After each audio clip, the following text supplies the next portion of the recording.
try! Mate, it must be an honour to lead the boys against the Barbarians, even though it's not a test. Yeah, it is. It's an absolute honour. You know, I guess getting to work closer with some of the other leaders in the squad, like Phipps and Nard and Willie's, been a great opportunity for me to learn off them. And with the squad on the weekend, hopefully be able to lead them around and get the best out of them. Real vote of confidence from Michael to give you that. Yeah, it is.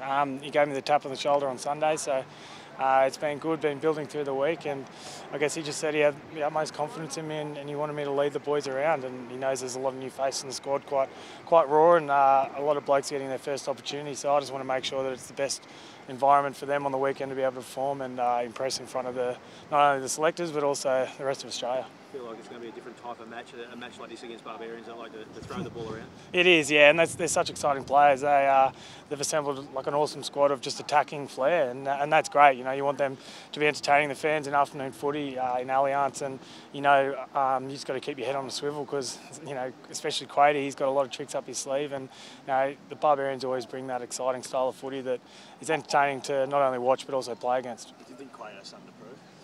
No, he shouldn't have to prove anything to anyone. You know, he's been around for a long time, and he's still one of the world's best players. He's a great bloke to have in his squad as well, and he's going to be doing some really great things for them this week. You know, Alan Jones will be putting an older, wiser head on him, and you know, hopefully Quady comes out and performs to his best. You talked about him being in the squad. Do you think he has a place? If he can show he deserves a spot in the spring tour? I think he'll certainly show that he's still one of the the best players in the world. He's got that ability to light up whatever team he's in. Obviously for him, he's got a little bit of a comeback road now at the moment, and it'll be a great opportunity for him to show his wares against the team that he wants to work his way back into. Has it been a different preparation in a way because of the style of rugby they look like they're going to be playing it? A bit more like sevens sort of training? Well, it's been good actually because you know, I've got a lot of new faces in the squad and a lot of new blokes that haven't really been in that starting team for a while. So it's been an opportunity for us just to focus on our detail because we know that there's not too much to study from them. You know, usual set piece sort of stuff and usual sort of plays in the game. You know that they're going to be doing quick taps and sparky sort of stuff like that and bouncing around the field. So you know, the best thing is you know, driving that detail on our blokes, but then also making sure everyone's ready for whatever comes at us.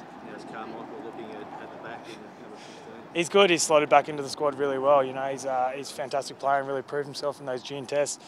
He's providing a great voice back there in the back of the field, and you know, he's able to work really well with Izzy and the other outside backs there to spark that attack. So hopefully we get some turnover ball to be able to really insert him from the back. Is he the guy to replace Izzy on the spring tour? I think he's sort of in the box seat at the moment, isn't he? You know, he's certainly got those defensive capabilities, and he's also able to inject himself into the attack wherever he wants. So, you know, knowing the world-class player that he is, if he was slotted into that fullback role, you know, it's not losing too much there, even though it is the great Israel Folau.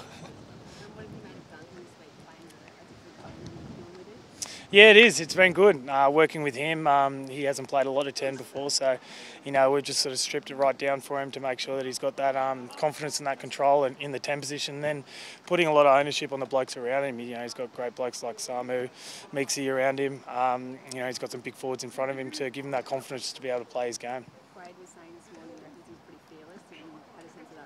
Yeah, it is. I've seen him run some pretty fearless lines already so far. He's, you know, coming as a 12, he's obviously loves that contact, that nitty-gritty stuff, and you know, he's got that running game that we're going to really rely on the weekend. So, you know, his role is to be in there and just lead the attack around, let some of the other boys sort of get their opportunities, and then when he gets his opportunities, I want him to take them, and I want him to, show check that he's got the ability to be that that point man, that pivot for the squad at the moment.